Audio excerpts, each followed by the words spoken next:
Hey, right on. Good afternoon. I'm Adrian Dix. I'm BC's Minister of Health. And before we begin, I'd like to acknowledge and respect the history, the customs, and culture of the Silks First Nation on whose land we gather today. We're honored to be here on their lands. We've got lots of great people to introduce, and I always get nervous when I start introducing people, because of course I always forget somebody. I'll get someone's name slightly wrong, and it's a problem. But I'm going to give it a shot anyway, because I learn nothing from past experience, really. Joining me today, of course, is Susan Brown, the CEO of the Interior Health Authority, Loyal Woolridge, the chair of the Regional Hospital District, and it's great to have both of you here. My colleagues from the legislature, Norm Letnick, the MLA for Kelowna Lake Country, Renee Merrifield, the MLA for Kelowna, I'm going to say Mission, and I'm going to get it right. You see, I'm doing well. It's good to see Tom Dias here. It's good to see you in person. I saw you on TV on election night, so it's good to see you in person. I'm here as well as Doug Cochran, the extraordinary chair of the Interior Health Authority, who is extraordinary medical practitioner in this province. I want to just say before we begin today that for us in the legislature, we lost a really significant person who served with me in the legislature and also in the House of Commons, served in municipal government in the region here. Al Horning passed away. I want to acknowledge Al and all his contributions. I understand soon to get to the airport there'll be an Al Horning Way, and that's as it should be. He's a real builder in the community, and we'll miss Al, and I so appreciate it. I want to also acknowledge the response of people in this region to the events that affected Gagandeep Singh and the hate crime that occurred. Whether it's formally dealt with as such or not, that's a matter for the police. But we know what we know, and we know that's unacceptable. And we come together as a community to support him and his family, but also to acknowledge the support that the whole community has demonstrated for that. It is important that we demonstrate that at this time, and so I want to hold my hands out to the people of this region, of Kelowna, here in Rutland, everywhere, who have been so supportive of Mr. Singh. We're here today to talk about access to healthcare in the community. I believe everybody deserves timely access to healthcare services close to home, that improving access to primary care has been an important priority for me since I've been Minister of Health, important priority for the whole community. I think it's especially important after this period that we've had of two public health emergencies, both of which are still with us, the COVID-19 public health emergency, the overdose public health emergency, all the very significant challenges that healthcare workers have faced and all of the things that they've achieved together. I think, though, what it shows and what it continues to show is the ongoing priority of primary care, and that's why I'm here today.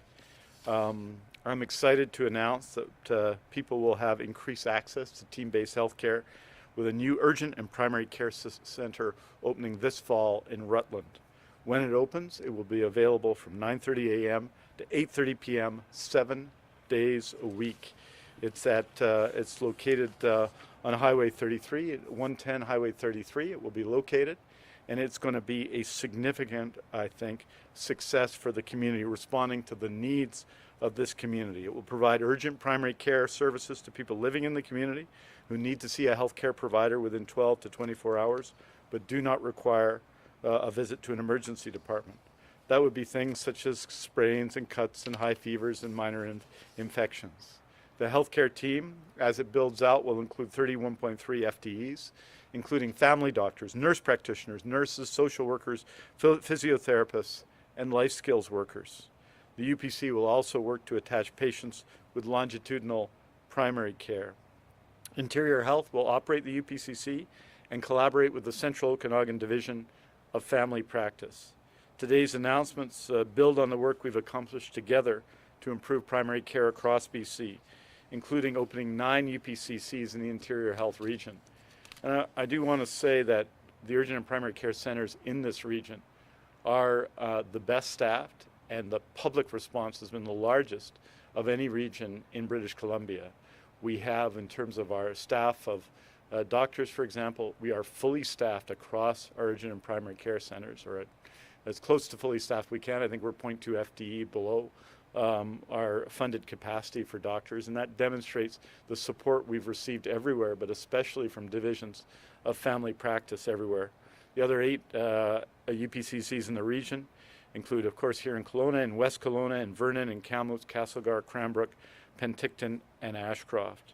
To provide more details on the upcoming Rutland Urgent and Primary Care Centre and to share some of the work Interior Health is doing to support healthcare in the region, it's my pleasure to introduce Susan Brown.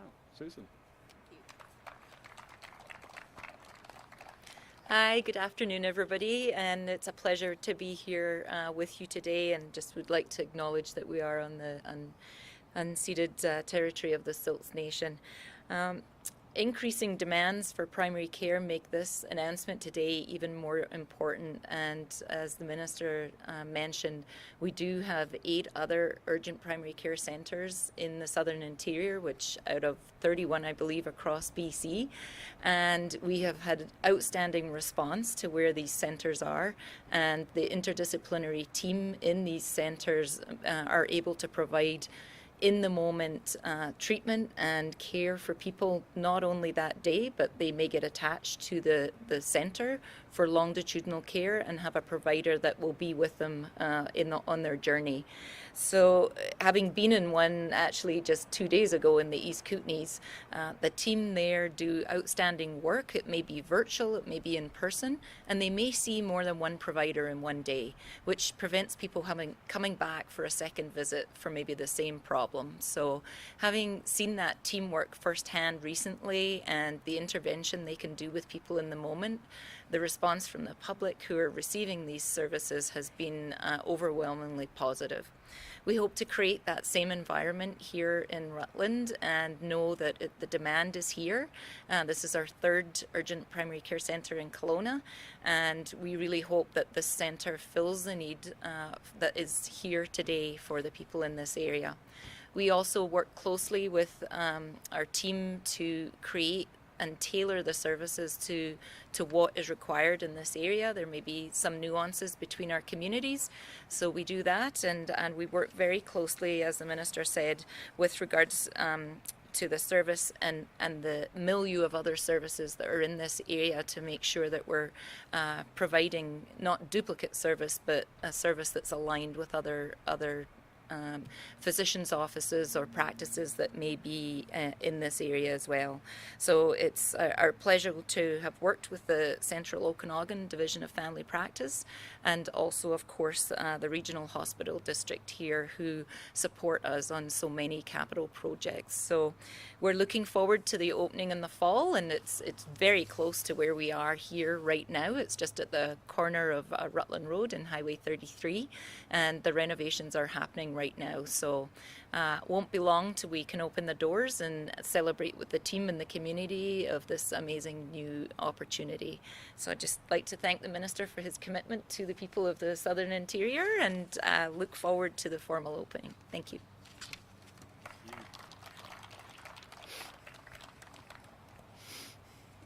Now, I was kidding Loyal before the event that there are any tough questions, I'd be referring them all to him. You know, just because. But thank you very much, Susan, and thank you to you and all the people working at Interior Health who do such exceptional work every day. Yesterday at midnight, there were 9,670 people in acute care hospitals in BC, of course, many of them here in the Interior Health region. And while that's less than it's been in the last few weeks, it's more than it was at any time in 2021 or 2020. In other words, we're serving more people, delivering more surgeries, delivering more primary care, more ambulance, paramedic calls, and our staff, under very challenging circumstances, is doing extraordinary work top to bottom. And I hope you'll pass on my appreciation to everyone on your team for that work. You know, as I think we've seen in the pandemic, the delivery of healthcare, it will be true at the Urgent and Primary Care Center, and it's true across the system, is a team effort and a team sport.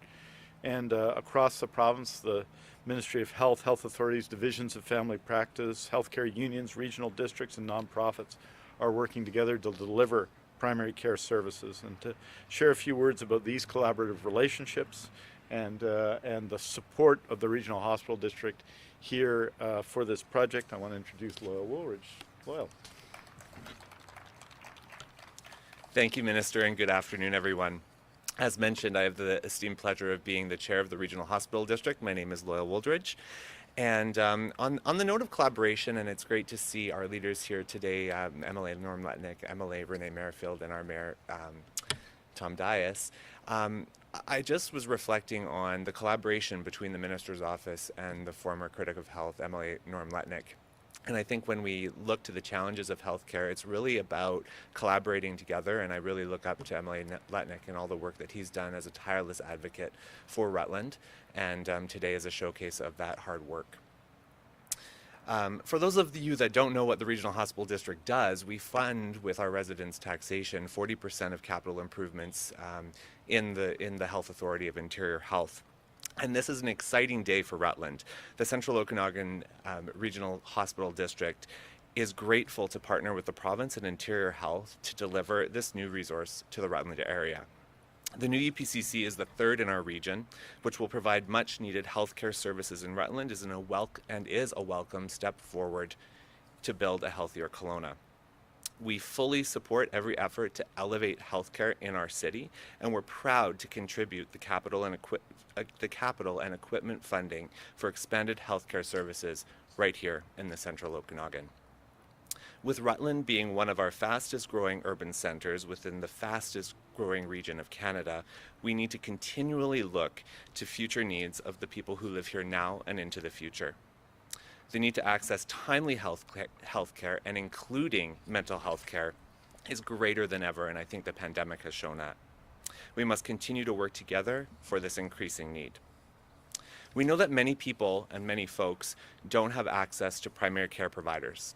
This facility aims to be a valuable healthcare option to connect people that have urgent and ongoing health needs with physicians, nurse practitioners, and registered nurses, as well as other healthcare providers like social workers, physiotherapists, and life skills workers. By integrating this with a larger Central Okanagan primary care network, this new facility will be an important aspect of the continuum of care that joins the two already well-used UPCCs serving residents in Kelowna, West Kelowna, and Peachland. Working to overcome the operational challenges in healthcare and realize results is multifaceted. Investments like this that we're seeing today will see over 30 more skilled healthcare providers hired right here in the community. The Regional Hospital District applauds the collaborative work of Interior Health, the Central Okanagan Division of Family Practice, and local Indigenous partners, including the Okanagan Nation Alliance, to work together to build culturally aware and trauma-informed centers of care. We look forward to continuing to support improved health care for our residents and look forward to seeing the positive health outcomes when this new facility opens in the fall. Thank you. Thank you very much, Loyal. And we know, and you know, Mayor, that this area is going to continue to grow and continue to change. And I've had the opportunity, I work very closely with elected officials in the community. Both Norm Letnick and Renee Merrifield are former health critics, as well as representatives of the Kelowna and Kelowna area. And I've worked very closely with them as well. And this project, the person who really focused my attention on this project was Norm Letnick.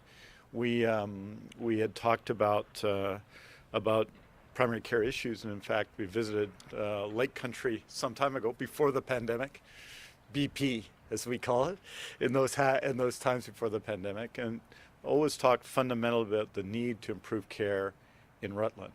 This morning I met with a team of doctors and health professionals involved in the Okanagan Family Medicine and Community Health Center Society, and soon, probably in advance, I would expect, of the UPCC's opening, there'll be a new community health center in Rutland.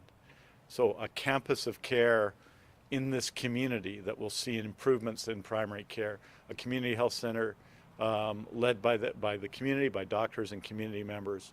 A urgent and primary care center led by Interior Health and involving a broad team of doctors and health professionals is really, I think, going to make a huge difference here to the community, to life in the community, to health in the community. And this was demonstrated, I think, has been demonstrated by extraordinary work by local doctors who are very committed to this process. I'm a strong supporter of community health centers, but ultimately community health centers come when communities come together to make them happen, and that's what's happening in Rutland as well. So we have all of these things building together to, I think, see in the near term a really significant improvement in care and service in the community in Rutland. And so to speak a little bit about this, I'm going to ask Norm to come up. I'm going to embarrass him here a little bit, and invite him to come up and speak about some of the issues about Rutland, which he knows very well, as I know does Renee, and to come up and speak a little about this community, what makes it an extraordinary community, a growing community, a dynamic community here in the area, and why this effort to provide important primary health services is so important. So I'd like to invite Norm to come up and say a few words. And with Renee, two of you, both of you.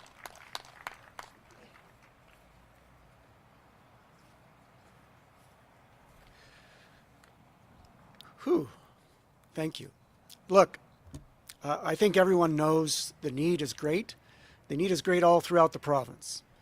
But today's day is the Rutland Day. And we've had a rough week in Rutland, Adrian, with the passing of Al Horning. And, we look at Ben Lee and we say Ben Lee was the mayor of Rutland. Impossible to have two mayors at the same time, right, Tom? Tom knows that very well. So what does that make Al Horning? I was thinking about that this week. The Prince of Rutland, the Duke of Rutland. The Duke sounds good, right? The Duke of Rutland. Duke of Rutland. Yeah. So there you go. It happened here first. So it was a rough week for all of us in Rutland. And, Renee and I have the privilege of representing Rutland. Highway 33 is the boundary. But, yeah, you're in her riding. You're in her riding. But the UPCC is happening in my riding. So that's why we're both here. And it could not happen.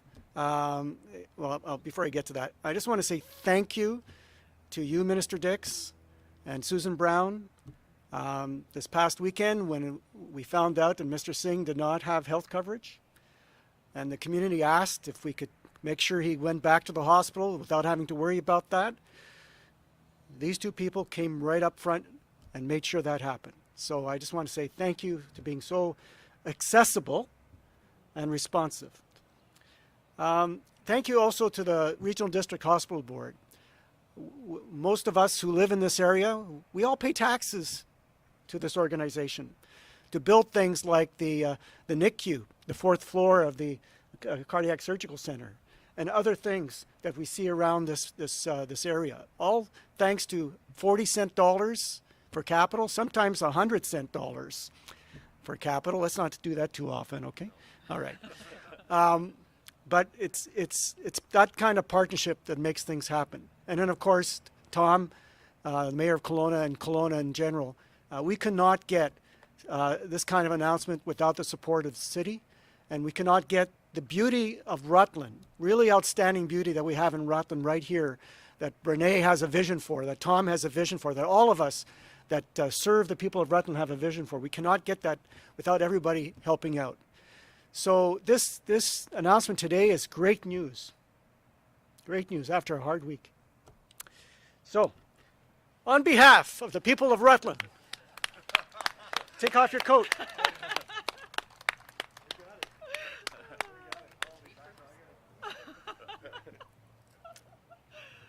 I can hold it for you.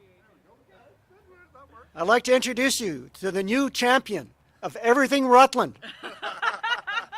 The man who sits on Treasury Board. The man who holds the shovel.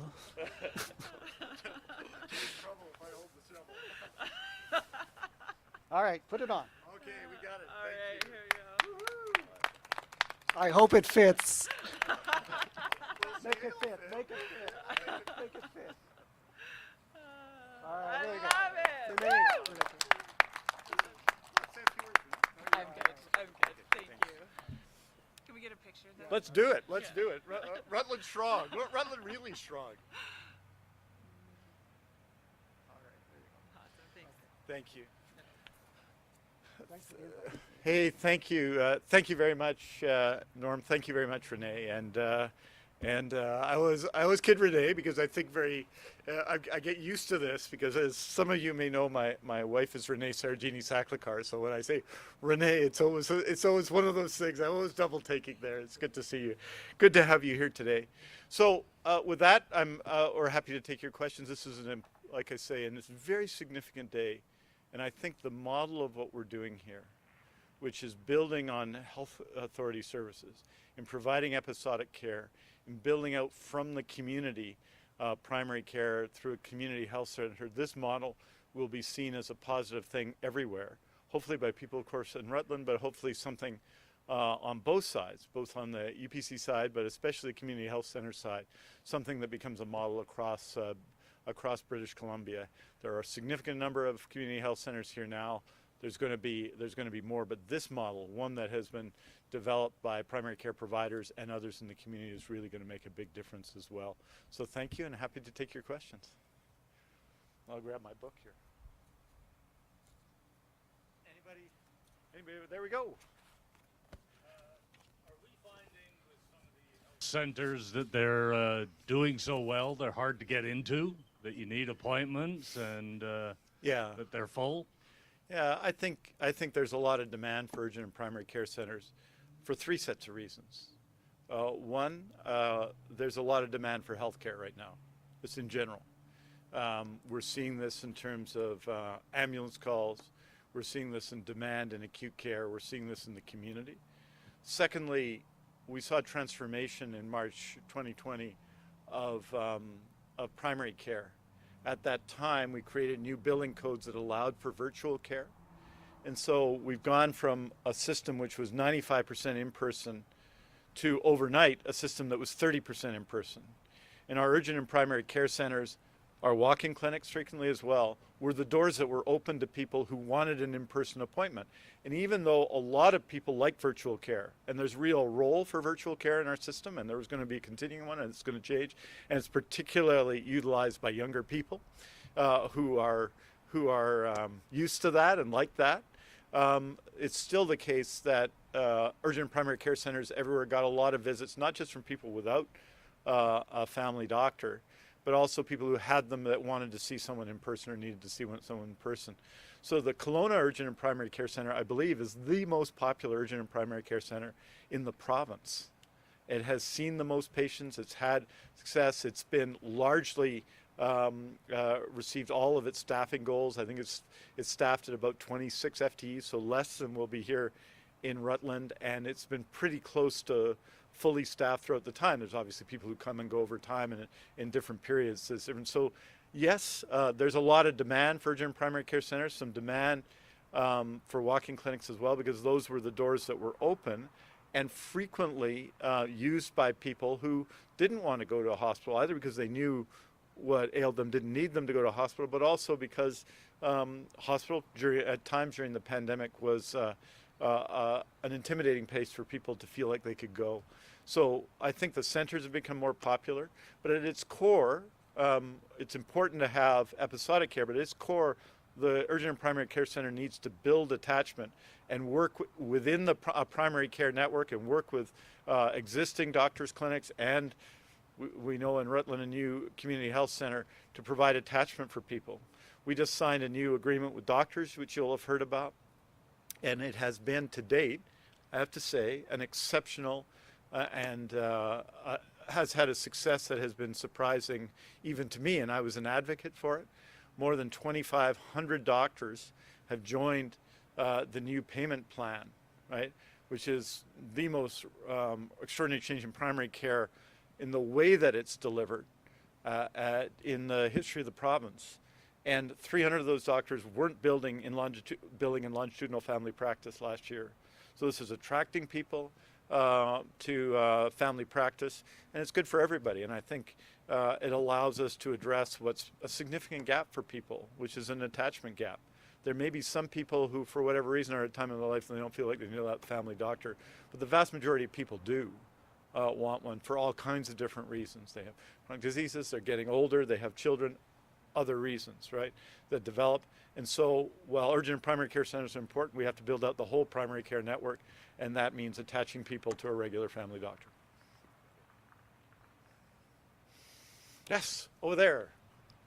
How's it going? We understand that this center will be open 9:30 to 8:30 p.m. Yes. We know that the one in West Kelowna is only open 4 hours a day due to some staffing issues. Wondering, I don't know if this is maybe an IH question as well, but wondering when that will kind of get back on track to full time, and with this promise of being open 8:30 to 9:30, is there some concern at all that it might even have to switch hours due to the staffing shortage? I think overall, and you've seen it in the response to the centers, they've done very well.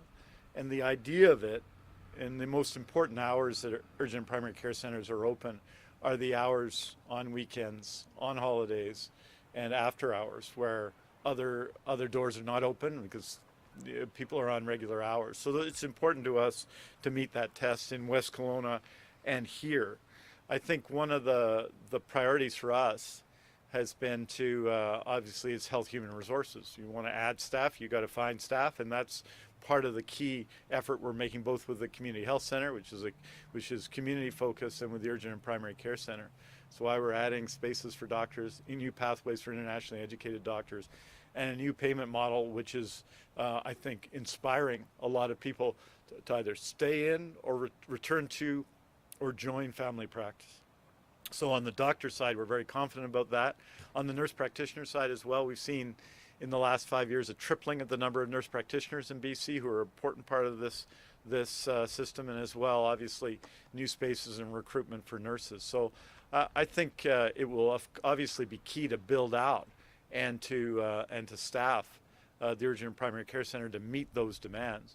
But I'm confident we can do that. And overall, in Interior Health, these have been very successful urgent and primary care centers, and we see that by the patient visits, which have been higher per capita than any other health authority in the province.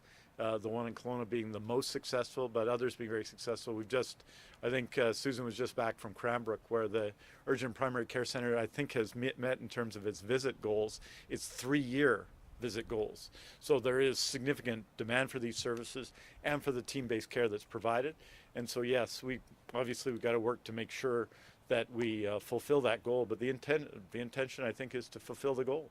And I think we're going to be able to do that and address these problems. I just have a quick question for a colleague in Kamloops. She's wondering if you're going to be visiting that center to announce more details about the long-awaited cancer care clinic. In Kamloops? Kamloops. Wow. Boy, I was saying that any time in the last 33 years we could have got a question about the cancer center in Kamloops. Yeah, we've announced a 10-year cancer plan recently, and a key part of that plan is new cancer centers that are being built as part of projects in Surrey and Burnaby, in Nanaimo and in Kamloops. I think what you're going to see over the next decade is a significant increase in diagnoses of cancer from 30,000 a year to roughly 40,000 a year. And that does two things. It obviously means we've got to increase the capacity of the system, both in Metro Vancouver and Southern Vancouver Island, but especially in the interior of the province. And that means new capacity. And distributing that capacity across the region makes sense to me. That's why I support the plant, why I support a new cancer center in Kamloops. I'm not going to come to Rutland and talk about the cancer center in Kamloops, but in a general sense. But we're proceeding. The plan is underway, and Kamloops is a big part of that. It's at the concept plan stage right now.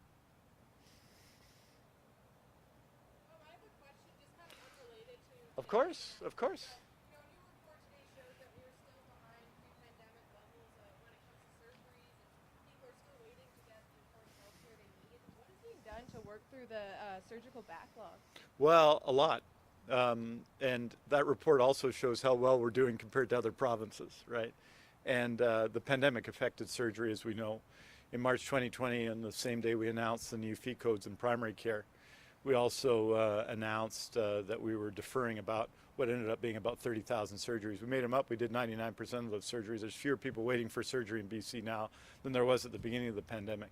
And you know, there's frequently a tendency for governments to talk about these things as if they're their success or not their successes. This is surgeons and operating room nurses, about 300 of which we've added since we launched the surgical renewal plan in May of 2020. So we're ahead of most other jurisdictions because we started first. We knew we had an issue, that we needed to build up capacity, and we took about 96 different actions to see that capacity increase. Of course, at different times in the pandemic, particularly in the interior and the north, we saw further delays of surgeries because of the nature of first the Delta and then the Omicron variants of concern. Particularly the Delta variant of concern profoundly affected the Northern Health Authority, for example. So I think we've made real progress. We've increased our capacity. We've done more surgeries in the pandemic than we did before, significantly more. We did record surgeries in the history of BC in the third week in December. And every week this year, we've set a new record for that week of the year in the schedule, including in the off weeks, the Family Day week against last year's Family Day week, et cetera. So it's how you do it.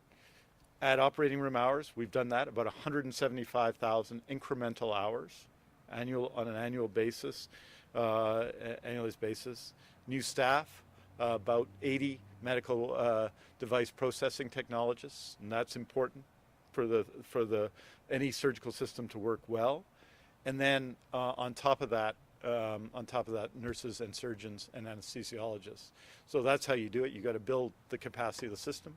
We've done that. We've done more surgeries now, and as we get through, and we're hopeful this year that we'll get through without further respiratory illness delays of surgeries, that will really make ground. And I'm very positive and confident about that. We canceled way fewer surgeries in other jurisdictions in the Delta and the Omicron variants of concern. And that's, again, not a tribute to the work that I do. It's a tribute to the work of our healthcare workers and our healthcare professionals. Woohoo! That's it. Picture time. Picture time. Come on up.